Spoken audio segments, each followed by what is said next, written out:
Salut et bienvenue dans Spoil, l'émission qui vous spoil tous comme des gros chacals. Au programme aujourd'hui, le spoil de l'épisode 769 de One Piece. Attention, ça va aller très vite.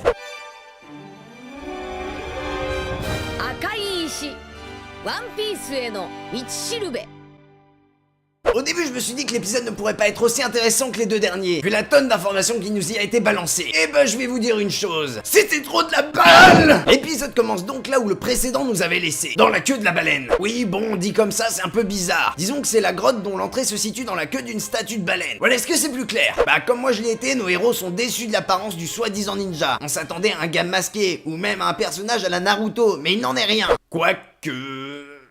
Évidemment, il est content de retrouver Kinemon, Momonosuke et Kanjuro. Trop émouvant, quoi. J'en pleurerais. Du sang! Juste après, Nico Robin, l'archéologue du groupe, arrive. Et elle remarque que dans la grotte dans laquelle était enchaîné Raizo se trouve un poneglyphe. Alors pour les petits incultes de l'univers de One Piece, les poneglyphes sont des stèles, ou des cailloux pour les incultes de l'univers du dictionnaire, qui permettent de connaître l'histoire du siècle oublié, et aussi de connaître l'emplacement d'armes surpuissantes qui ont été créées à cette époque. Le siècle oublié se situe environ 800 ans avant les événements de One Piece. Et il est fucking interdit de lire les poneglyphes parce qu'on n'a pas le droit de connaître l'histoire de cette période. Donc en gros, Robin, c'est une fucking thug.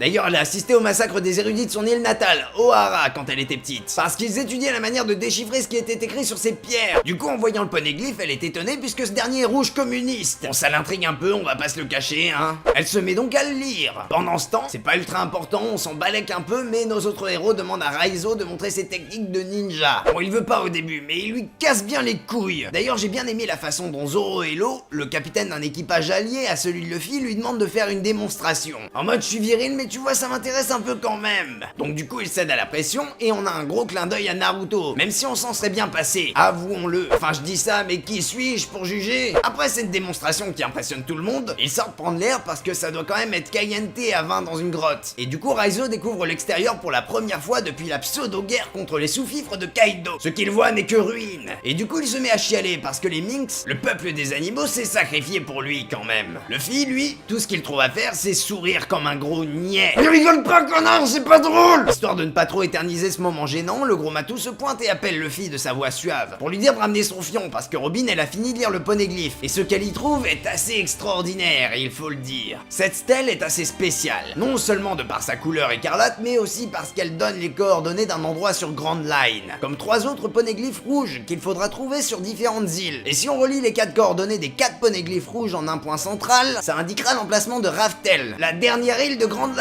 là où se trouve le One Piece. Et tout ça on nous le raconte en arrière-plan avec la plus belle musique de One Piece. Grand Line.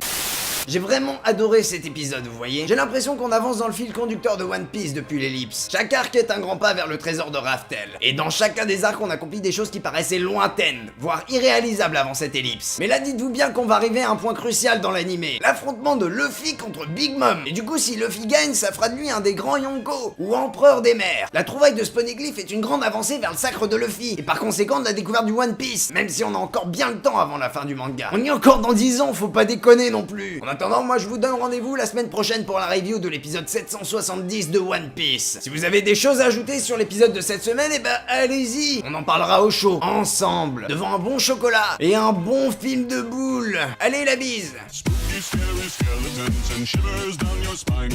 Shrieking skulls will shock your soul, seal your doom tonight. Spooky, scary skeletons speak with such a screech. You'll shake and shudder